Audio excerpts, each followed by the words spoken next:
जिस बात का मैं जिक्र कर रहा था, हनुमान बेनीवाल पिछली बार एनडीए का हिस्सा थे, इस बार इंडिया गठबंधन का। उन्हीं के पार्टी के नेता यहां पर भी मौजूद हैं, प्रवीण चौधरी जी। प्रवीण जी, हनुमान जी अपना चुनाव जीत रहे हैं, क्योंकि पिछली बार तो एनडीए का हिस्सा थे, जीत गए थे। इस बार का क्या? बिल्कुल नागौर बिल्कुल जीत रहे हैं। फर्स्ट राउंड में चुनाव है, हनुमान जी जीत रहे कम से कम 3 लाख प्लस से। कितने? 3 लाख प्लस से। 3 लाख वोट से जीत रहे हैं। तो फिर ऐसी वजह क्या रही कि पिछली बार एनडीए का जो जीता हुआ चुनाव थे, इस बार इंडिया गठबंधन में आ गए, और जिसके लिए अभी तक ये हो रहा है कि कितनी सीटें जीतेगा, कितनी सीटों पर लड़ाई होगी, क्या वजह क्या रही? वजह एक ही रही थी, एक तो किसान आंदोलन सबसे बड़ा, जो इस मुद्दा लेके अपने गठबंधन किया था एनडीए के साथ में। उस गठबंधन में जैसे किसान विरोधी पार्टी रही अपनी भाजपा, इसलिए एनडीए गठबंधन तोड़ के स्वतंत्र हो गए, और अब वर्तमान में अपने इंडिया गठबंधन के साथ में। सही बताइए, वैसे इस सीट का क्या लग रहा है, जालौर सिरोही का? जालौर सिरोही से इंडिया गठबंधन जीत रहा है। तो फिर आप कहाँ हैं? आप तो उम्मीदवार हैं बाप पार्टी के। ये कह रहे हैं कि वो उनका उम्मीदवार जीत रहा है, वो कह रहे हैं उनका उम्मीदवार।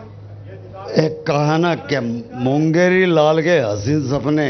कौन देख रहा है सपने? नहीं, मैं I am not talking about it. ये शब्द पे एक इसलिए कह रहा हूँ, कौन जीत रहा है क्या नहीं जीत रहा है, वो ये जो जनता है ना सिरोही और जालोर की, और स्पेशली युवा, वो ठाबो पाड़ा भी 26 तारीख ने के कड़िन वोट जा रही है। अरे कड़े वोट जा रहा है, आप ही लोग बता दो। एक मोदी मोदी मोदी मोदी आपसे जन आप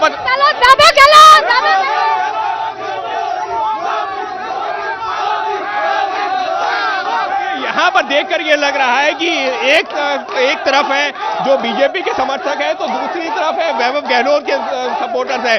तो मेघवाल जी जो कह रहे हैं बाप पार्टी के कि ये जनता बता देगी, तो जनता के बीच में इस वक्त हमको 2 धड़े नजर आ रहे हैं, एक बीजेपी का और दूसरा कांग्रेस वैभव गहलोत का।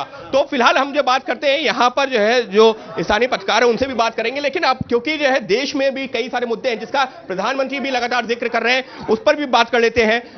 जो जी जी जी जी जी आपके क्वेश्चन पे भी हम करेंगे। संयम लोढ़ा जी से बात करते हैं। संयम जी, अगर हम बात करें कि जनता के बीच में प्रधानमंत्री लगातार एक मैसेज दे रहे हैं, एनडीए 400 पार, और कांग्रेस तो बीजेपी के कई नेता कह रहे हैं कि 40 की भी लड़ाई नहीं लड़ रही है इस वक्त। आपको याद होगा पश्चिम बंगाल के चुनाव में भी उन्होंने कहा था इस बार 200 पार, और इनकी 80 सीटें भी नहीं आई थी। और मेरी चुनौती है, भारतीय जनता पार्टी को इस बार देश की जनता बहुमत नहीं देगी, ये 250 के नीचे रहेंगे। लेकिन 370 का नारा दिया गया बीजेपी के लिए। ये 250 के नीचे रहेंगे।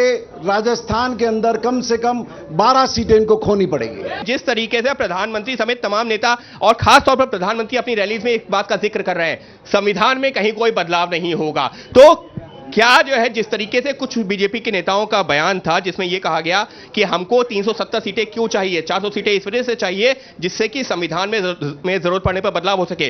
पीएम लगातार ये कह रहे हैं कि बदलाव नहीं होगा, कोई भी जो है कुछ भी कह दे। ऐसा है, संविधान के लिए बाबा साहब अंबेडकर का जो संविधान बना हुआ है, अभी अमित शाह जी ने 4 दिन पहले ही कहा कि बाबा साहब अंबेडकर खुद आके और संविधान बदलना चाहे तो भी हम कोई नहीं बदल सकता है।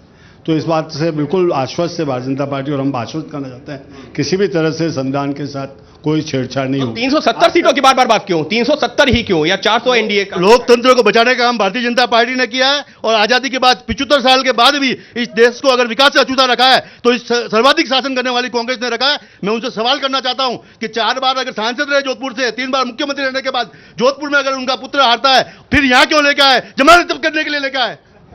ये तो स्थानीय मुद्दों पर है, लेकिन मैं राष्ट्रीय मुद्दों पर भी आपसे बात करना चाहूंगा। पीएम लगातार ये कह रहे हैं कि आप लोग जो लगातार कह रहे हैं कि संविधान बदल देंगे, संविधान बदल देंगे, कोई संविधान नहीं बदल रहा।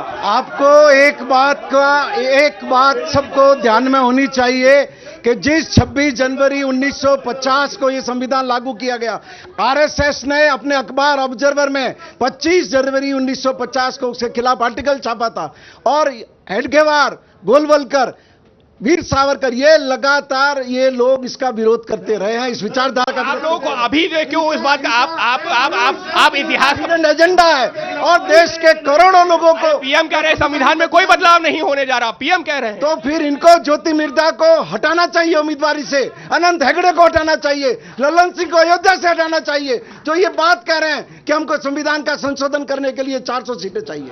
जैसे ही घड़ी का काटा दोपहर 2:30 पे आए, बबीता जी का दिल सास बहू साजिश के लिए मचल जाए। और ये है इनकी बहू, पूरे दिन ऑफिस की टेंशन हो जाए गॉन जब ये करें अपना फेवरेट शो फ्री टाइम पे ऑन। इनकी तरह आप भी देखें अपना फेवरेट शो अपने टाइम पर और डाउनलोड कीजिए एबीपी लाइव ऐप अपने स्मार्ट टीवी पर।